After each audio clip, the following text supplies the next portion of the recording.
start playing cards or some shit. I'll be ass if the Solitaire. the Zoom had like minutes. We had to buy minutes. It was like an overseas call. It's like It's like those prepaid joints you have to like you have The to car- add the minutes. I had to go to like a gas station, like 7-Eleven, to buy a car to like talk to you in the Philippines. That's how it feels. It's The duct tape and glue. You just hear all my relatives in the background like, "What? Gusta? What? Somebody's like cooking like somewhere near like, your background. Like a chicken flies like in the background." I know. And you spoke perfect English, but like with a light tinge of an accent. So it's like, you're educated, you're trying your best. See, I'm spinning the story. There's a narrative here. Like my Filipino relatives decide to have like a mahjong like tournament in my room. They're like, "Okay, clear out." Everyone clear. This is good. Welcome I feel like everybody. the I'm boys coming want- to you live from my bathroom. Yeah. What's that mountain area in the Philippines? Oh, Bohol. You're just like in Bohol, but like you're in a campsite or something. It's like outdoor. At least the lighting is probably Like a better. refugee camp or some shit. The fucked up thing is the lighting will be better than in New Jersey right now. At least the weather is like The good sun, to the record. natural sun. The weather is not too cold to record.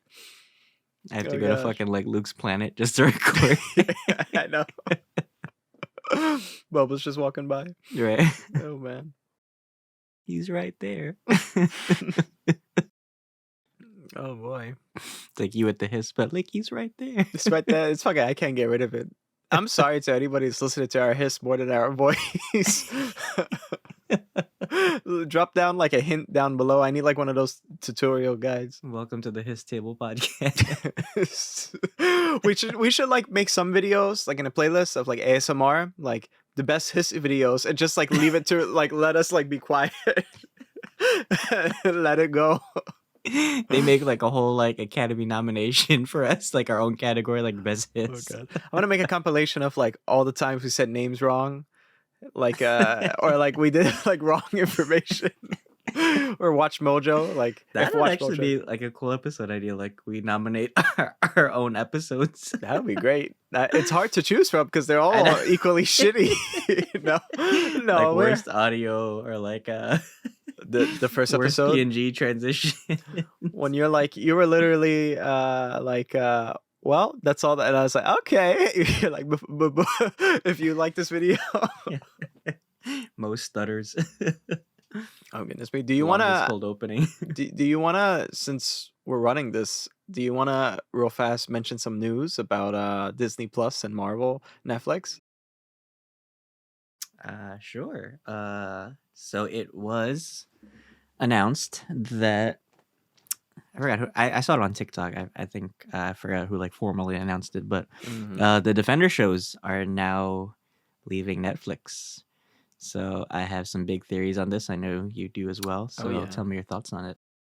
Well, that's crazy first and foremost because if it really goes to Disney Plus, this is huge because this changes the way how they make certain shows, right? It changes kind of like the genre or just the rating, and that is something surprising because the Defender shows, they're like really like gratuitous with like sex and gore or language, and so if you put that on Disney Plus, I'm wondering how will they like section it in the UI or the dashboard of Disney Plus, the app, and also like at least this opens up the doors for like having Daredevil come into more stuff, more properties, or even a Punisher. Like I'd love that. So like I think it's great, and I really do think that Moon Knight contributed a lot because I feel like they said, yeah, let's ante it up a bit with Moon Knight, and that's what they did. So what do you think?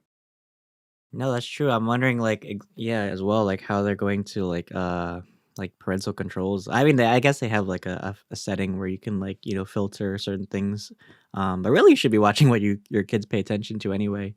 But I mean, then again, the Defender shows were targeted for more mature audiences, because the MCU movies at the time were just like for everybody, right? For like it was mainly like for like families, but the shows were kind of like more like, I guess they were like trying to like take inspiration from like HBO shows or whatever. So they're more there's more depth to them and more like adult themes in them. But I'm glad they're I guess they're transitioning. So now like the MCU kind of feels like united again, and we can like kind of see uh I guess like the Defenders are back where they belong, right, in their home. And we're gonna see obviously Daredevil in She-Hulk too, so that's really cool. Yeah, I really hope everything comes like the way that it's planned to. And I feel like it's gonna be bigger. You know, it already feels like bigger right now, especially with Spider-Man: No Way Home, Doctor Strange: Multiverse of Madness, with the leaks that we discussed in that news discussion. Imagine when X-Men and Fantastic Four are included in the mix. That's gonna be great.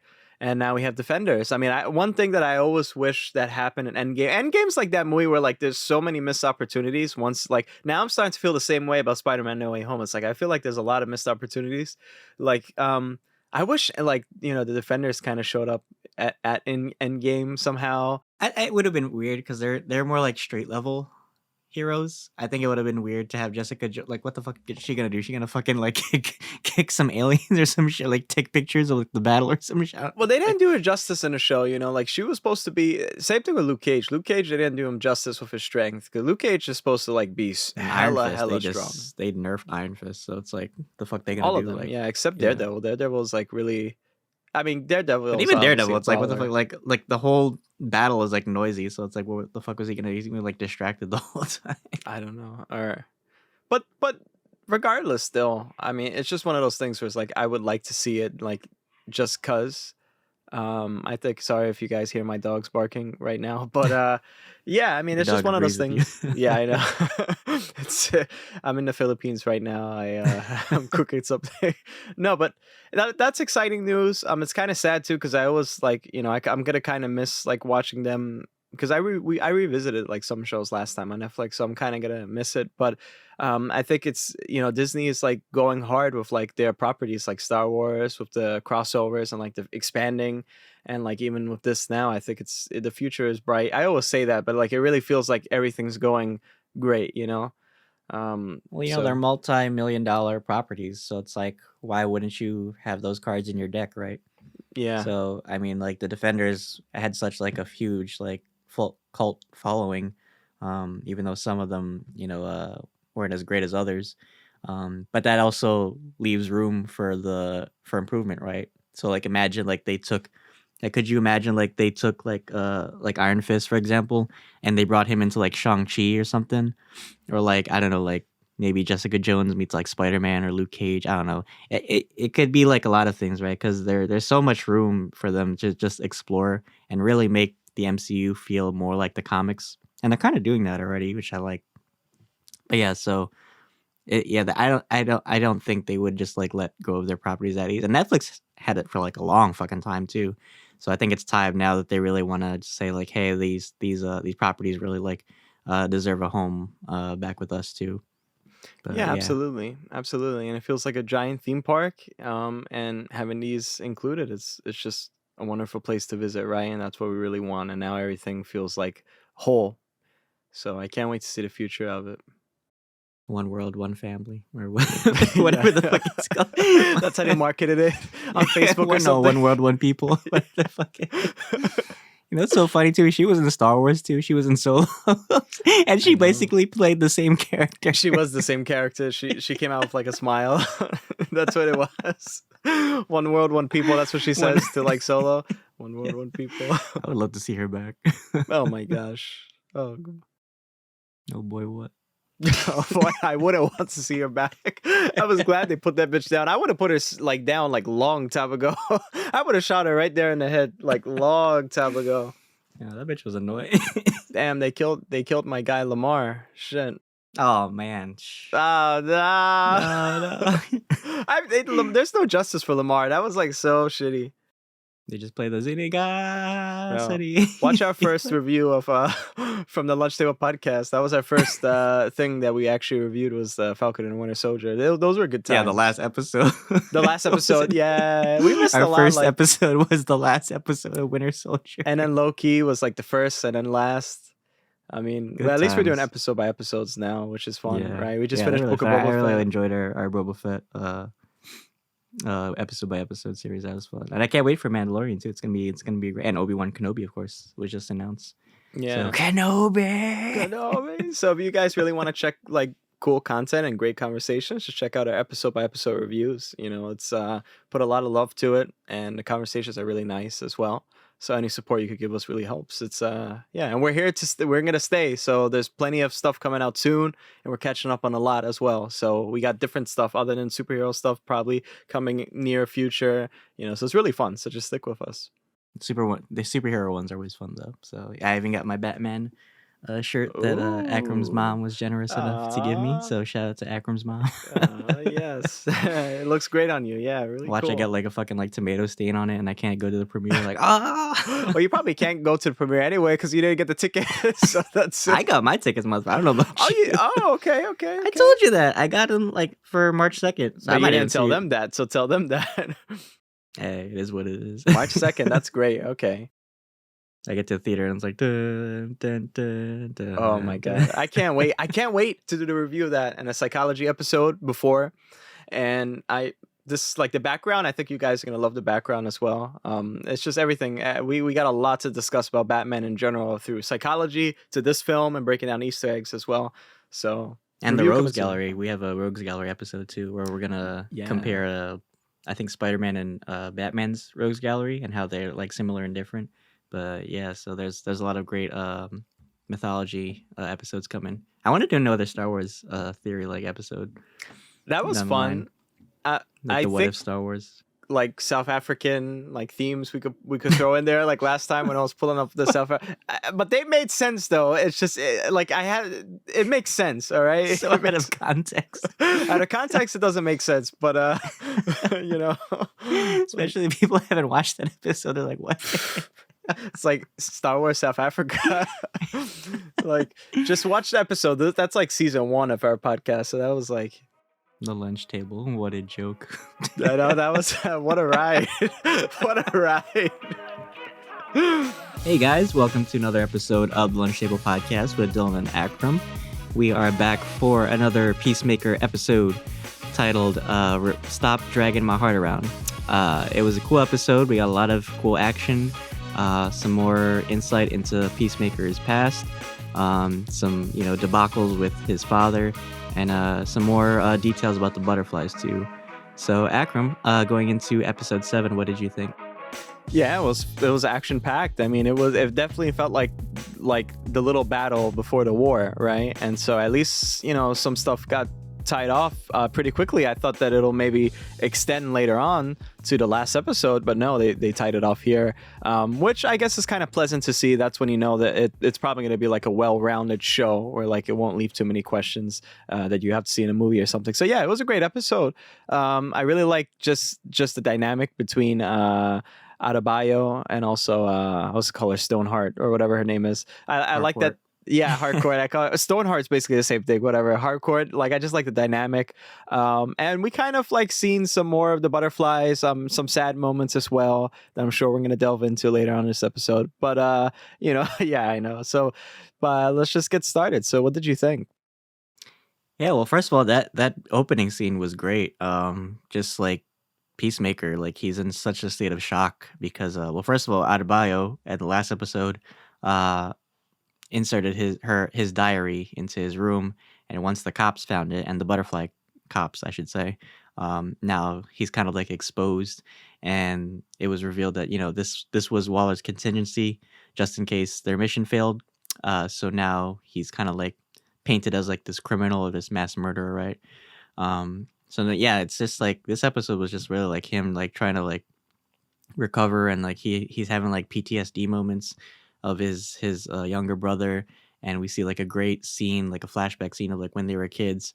And first of all, it starts off like really heartwarming, and like they're like rocking out to Home Sweet Home by Motley Crue, which is actually the song that he played on the piano, and they're just having like a good time. And then it's so funny because like their dad is such a fucking like evil person, but they're just like so innocent.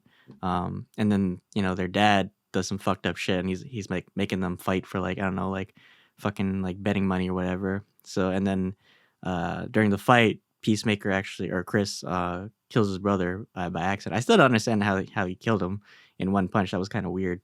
Um, but yeah, ever since that, he kind of like blames himself for his brother's death, and but yeah, so we see him like deal with that. We also see like Harcourt. She's kind of like facing her own trials and tribulations because she's kind of like having this self conflict where like she's not sure like if she wants to go through with being this government agent because she kind of is like done with this whole like because I think she felt bad that she kind of like was responsible for Peacemaker and planning the diary, right?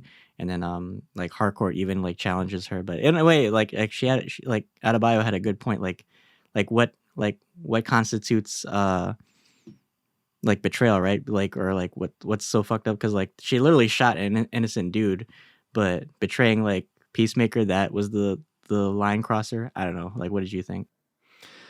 Yeah, for sure. I mean, like we talked about before, even, it's kind of funny because we keep comparing it to the Book of Boba Fett, but everyone's transforming their mindset in a certain way, right? Everyone's kind of evolving. And so, like, I'm glad that Adebayo, especially, is kind of realizing certain things, albeit, like, I thought her intentions were more, like, malicious at first. Like, she was, like, worse than her mother, like, from the very first when it was revealed, at least, I thought that like, oh, she's really sneaky. I mean, sometimes it's just in your nature. Like, how do you go against your nature?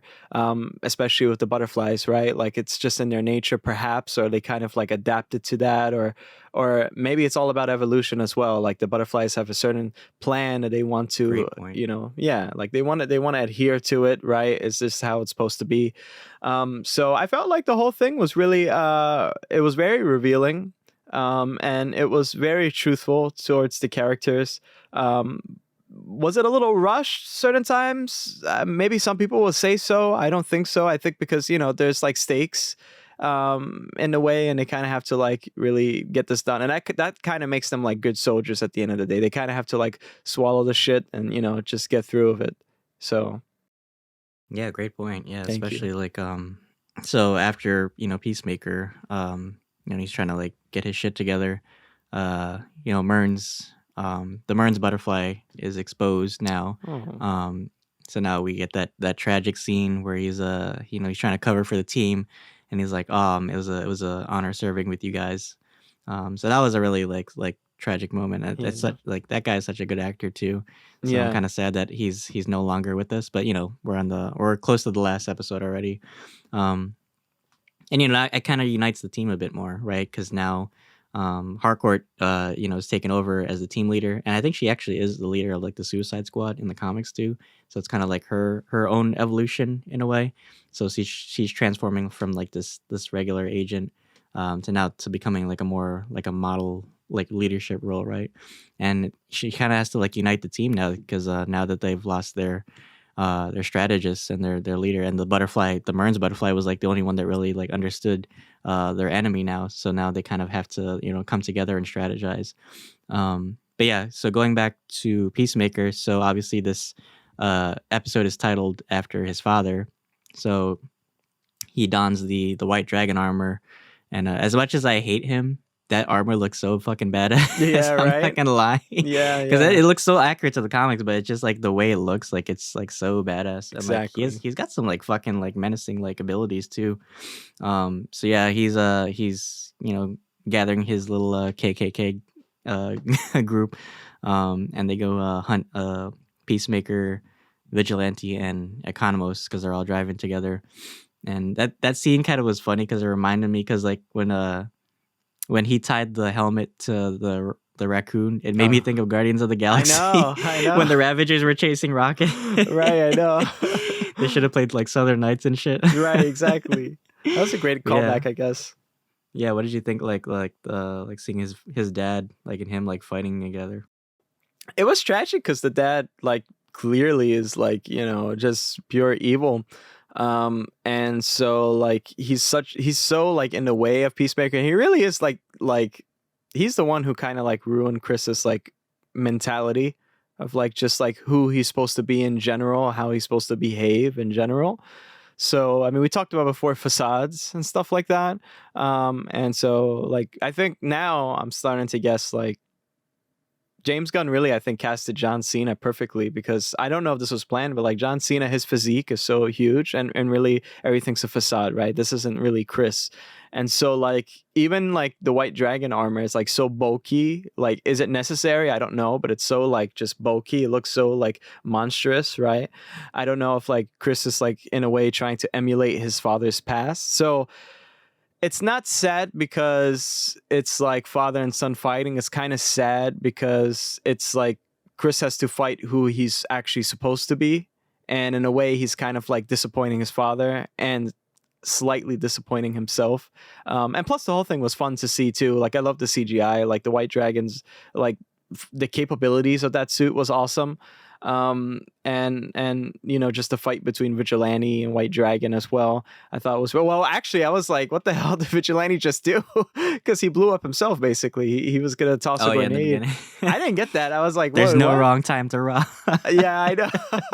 He I was got like, fucked up. He looked like Anakin after Mustafar. I was like, God damn. I thought he really just got blown to bits. I was like, oh no, they killed him. That was He's not like Deadpool. He can't regenerate. right. But yeah, he even exposed White Dragon's armor in the, I think it was the second episode. He's like, there's gaps in the armor, so I love that little callback.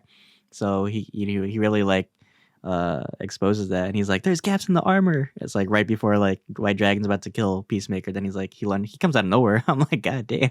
Right. And then Economos is like so badass. He's got the little gun, and he's just like Again, saving people. There you go. Another 15 minutes Economos of has fame. the most badass moments in the show. Yeah, right. It's so funny. So funny. But yeah, so that was a really tender moment. Yeah, because that's so true what you said. Like he's not really like fighting his father, because I think he really doesn't like give a shit about his father, because his father's just like an asshole. But then again, he is like the kind of like the last family that he has. Because I think like you said, like his brother and Eagly were like the only like people that like really like loved him. But you know, at the end of the day, it's like kind of like Darth Vader and Luke, right? Like you're still like killing your family. But that was like a hard decision for him. But you know that, so now he's resolved his past with his father, and he's come to terms with it. So now, you know, they're back. He has to rejoin with the team, and they're kind of like, you know, they're being hunted by the butterflies, and they have to kind of like find this cow, which is like the source of the butterflies' food.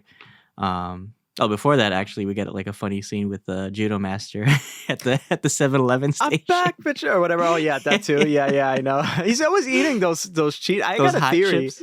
Yeah, because I think that represents like his original costume color as well. Because his costume is like very different. I don't Oh, know. really? I don't know if it's like a cultural thing, like it's like something that they're trying to represent through culture, like with the colors. But yeah, like the costumes are like yellow and red. You can see it right now. I mean, like the costumes are you know, yellow, red. But that was so funny though. I wanted him to beat them up so bad. I love the actor. He's just so good. Yeah. He's so funny, but like he also kind of like annoys me because he comes at like the worst. Like I literally like felt like out of bio, like you gotta be fucking kidding me right now. Yeah, Like yeah. that was literally me, because like they didn't have time to like mourn over like Merns, and then Oh. fucking like Judo Master comes out of nowhere and he's like, ah! I was That like, was a raw fight too between that like was Hardcore and Judo. that was yeah, that hardcore could fight. Let me tell you. Yeah. Yeah, that was funny. I still don't know how he escaped either, because didn't like Adebayo like shoot him in the chest like 3 times? Like goddamn, like the I, mental energy that man must have. and Maybe that's the what I'm hot saying. Cheetos is like his power source.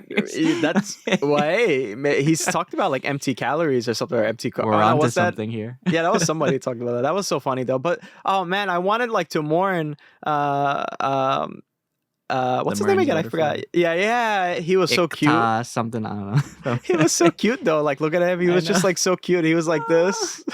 I know, especially like right after watching like Baby Yoda in the in the Yeah. Boba Fett episode. Yep. He has these little wings. He's like so crushed. Oh, I felt so sad. They're so deadly and scary, but they're also cute at the same time. Yeah. But that, I mean, that really shows like he was really like, you know, it just shows like the butterflies are really divided, right? They're not just like one mindset. They kind of like they're not like a hive mind, right? They're kind of like independent. So I thought that was like really interesting that, you know, the Merns butterfly was like so independent, and you know he was really like he wanted to like save humanity rather than conquer it, right? So that was his own evolution in a way. Um, and then like the moment when like Eagly hugs Chris, that was, and he's like I would have done the same thing. He's He got the finally phone. got the selfie. No, I And was mad. I was thinking, oh, Adebayo, she realizes and she's gonna take out her phone, take a picture, but she doesn't. She just walks away. It's like, how do you let a moment like that pass? But at least he got a well, she selfie. did. She should like she was even mentioning it to her fiance. She's like, "Babe, you're not gonna realize this. I just saw an eagle hug somebody." Like that's Instagram worthy right there. Like you got Peacemaker and Eagly hugging. I was so Right? scared for Eagly too. No, I thought that I Eagly know actually had a butterfly in his head because I was thinking at first that there would was be some interesting. mentions. Yeah, Yeah.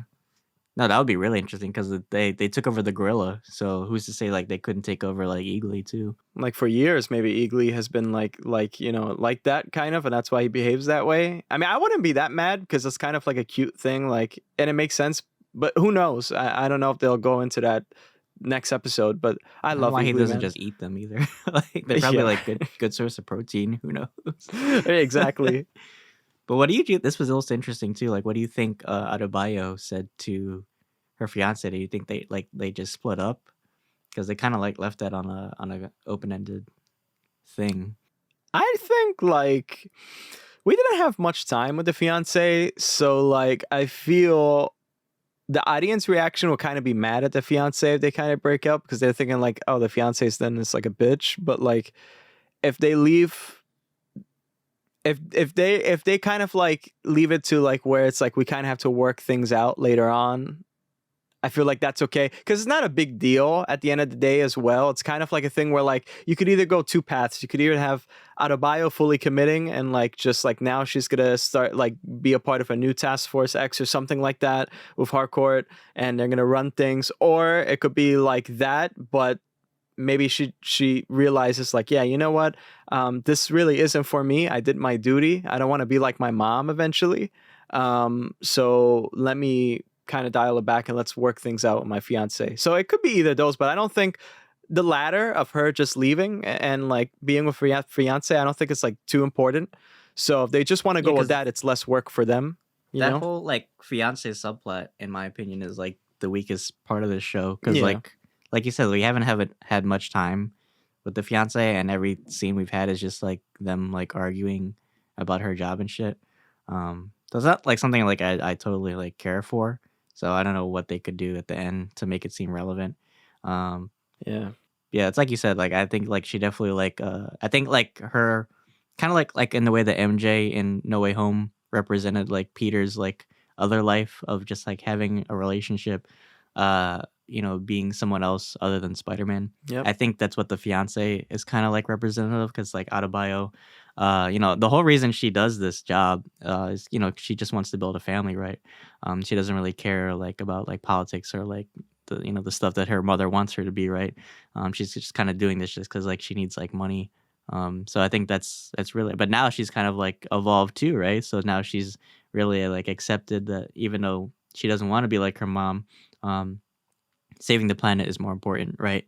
Than trying to like make this relationship work in a way. So I like the counterbalance of that narrative. Um, yeah, that was, and then they get like a cool like a superhero team, slow mo walk at the hospital with the. I'm mad that they didn't get those nurses with them. Like that one nurse was ready to go. She's like, "Let's do." Where'd she get the shotgun from? I She's have no the idea where desert she got tan that shot. painted shotgun. Like they were so gonna die though. That was so true. Clearly, they have it so they can put down the animals at the. Maybe that's why they just had it extra. Like it's a handy They thing. were ready to put down Eagly. It's But like, it's oh so damn. true. They were so gonna die. Like I know it, and it's so funny that they mentioned that too because that would have happened. But yeah, and then like even like Vigilante like had little funny moments, and we get like a great shot of his ass that I'm debating we should put up on the screen He right pees like a now. 5-year-old in like a public bathroom. I don't want things touching my butt when I pee. Oh But man. yeah, so the action was awesome. I love the little like throwbacks to like rock and roll music that they throw in here. It's so much like James Gunn style. Yep. And then obviously at the end we see the reveal of the cow, which is this giant like alien thing. I forget what it makes me think of that weird brain bug from Starship Troopers for some reason. I never watched Starship Troopers, but It has to be yeah, a throwback. That's what it made me remind of. But yeah, that's so funny. that's really interesting. So what predictions for next episode? Yeah, it's gonna be a big battle. I'm not sure who will die. I wouldn't want to see anyone die. But it's not against them because obviously we had some characters here that died, like Peacemaker's dad, right? Um, which was a touching moment. Yeah, I'm not too sure who like the only one I could picture dying is probably Vigilante or Diebeard. I'm not too sure if they will like go down. It'll be like really tragic. But I think that they're gonna save the day. It's difficult because everyone's like there's a lot of people with butterflies in their head. So like how do you go about like the butterfly, like is it okay if like the butterflies leave somebody's head? Like will they be fine? Like that person, I doubt it. Like they'll probably will die, right? Well, they're kind of like zombies at this point, so like it doesn't Yeah. really matter like if you shoot them because they're already kind of dead. Well, if they like if there was like a resolution, like everyone, all the butterflies like saying like, you know what, let's stop this battle, right? And let's just get out of people's minds, right? Because there's so many that's inhabited by butterflies. So how do you solve that? You could kill the cow, but what happens to the butterflies inside humans' minds, right? So it's like, can they leave? Will they wither away? Like, I don't know. And it's kind of weird to think of because like there were so many people. So like, how will this affect the DCEU? Is this gonna like come up like kind of like the blimp or the blip, whatever? Like just a little reference here and there. Like, is it gonna be well-known knowledge? I'm not too sure. I hope, and the most realistic thing, because I love this show, but like Peacemaker isn't like that type of character that has like a plethora of like villains and stuff like that, or how, you know, it's not like one of those characters that's like it could keep going unless you make new content for them.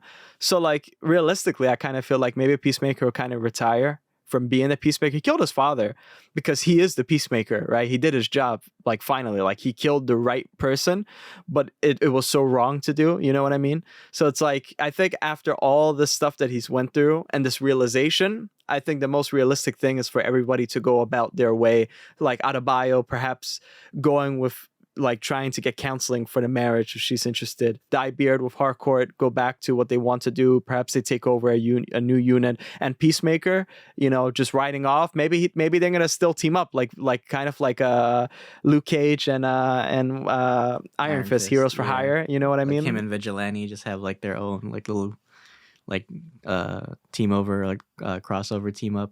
I mean, it could be like something like it's like they ride off in a sunset, like in the most James Gunnsy cliche way, and it's like, "Do you want to taste it?" song comes on, and they're drinking I was loud gonna on say Aquila Ma. and the Bee like dun, Right. dun, dun, dun, dun, dun, dun, dun, dun, dun, Right, dun. exactly. But it could be something like that. Like it's a great ending for Peacemaker. Will he come back? Possibly not. Does it really matter if he's going to be like a hero any longer? I mean, it's kind of nice to know that he retired, he realizes stuff, and he's been through so much trauma. So now it's okay to like leave everything in the past, have a fresh start. But at the same time, too, it's like kind of funny and like nice to see, oh, Peacemaker's still at it, but like at a lower level, right? And he's safe and he's Mhm. actually doing what he's supposed to do. Instead of killing people, maybe he's rehabilitating people or like giving food to the poor or something like that, right? Kind of like Batman, like less killing and just trying to take down like certain syndicates, stuff like that. But those are my thoughts. You guys let us know down in the comments below. But Dylan, I'm interested to hear what you think. Honestly, that I don't have much to say. That sounds like the most logical, you know, prediction for the future of the show. I can't really see it going beyond a season one. I mean, it's definitely like plausible, because DC I think is trying to expand their universe a bit more, especially with the Flashpoint um movie that we're gonna have. But it really depends. But I think the show, for what it is, it's pretty great. But yeah, I definitely think like at the end, Peacemaker is definitely gonna have like a self actualization and just kind of like you know, differ from his ways, become less of like a mercenary, and become, because now he's out of prison, right? So it's like a, and this show is, I think, is about like fresh starts too. So everybody's kind of evolved to be someone they're not, or someone that you know they would want to be. So Adebayo probably like will start a family with her fiance Harcourt. I feel like is the only character I feel like that would really like stay like who she is, just because she's so good at what she does. So I feel like she might actually like lead the Suicide Squads later down the line. You know, we lost Murns obviously. Vigilante, well, he's Vigilante, right? There's not much to say. Like he's a fucking dummy, but he's great. I love him. So maybe him and Peacemaker will just team up and has some great adventures down the line. But yeah, I can't wait for the next episode. We got one more left. So thank you guys for sticking around for our review of episode 7. Stay tuned. Make sure you like, follow us, share. If you haven't checked out our other reviews for Peacemaker, they're already out. We just wrapped up our Book of Boba Fett series review, so definitely check that out if you haven't. Like we said before, we got the Batman coming down in March, so stay tuned for our review of that because that's going to be great. We're going to have a couple lead-up episodes to that, revolving around like DC movies. We're gonna talk about the psychology of Batman, his rogues gallery. So really fun stuff. I can't wait for our other episodes to come out. And after I think our Peacemaker finale, that's when we're starting season 3 of our podcast. So thank you guys if you've been here since day one. We really appreciate you guys for listening to our content, sharing, liking, doing everything you can to support our podcast. So we're doing this for you guys. I think our next episode we have coming out, we have a collectibles episode. So we'll be showcasing some things that we own, just talking about like stuff that we like too, if you want to get to know us more. If you want to follow us more, you can always follow our socials and check out Akram's channel, Green Steel. Terrible name, but great channel. Green Steel, what a joke. That's how I feel. But Akram's got some great videos. I'll be back soon. Check them out. Yeah, thank you. So thank you again, guys, and until then, thank you for having lunch with us. See you guys.